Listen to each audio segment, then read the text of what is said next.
So ayan guys, pupunta tayo ng PKL this day dahil na-invite nga si Ate Chipu and eto nga pala yung weather. Actually kanina kala ko uulan pero buti na lang hindi umulan. Ito nasa Grab na kami and papunta na sa shooting gallery which is yung venue ng PKL. Shooting gallery.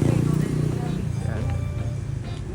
So pagkapasok nga namin ng venue guys, binigyan agad kami ng ticket and syempre pumasok na agad kami. And syempre kasama natin si Ate Chipu ang nag-invite sa dito sa PKL.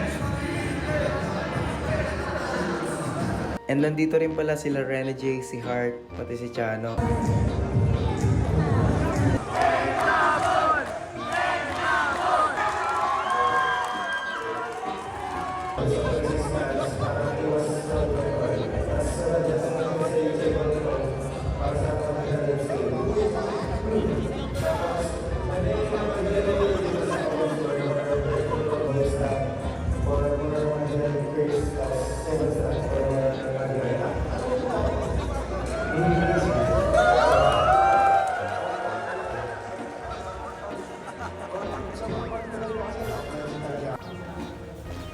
Tapos na!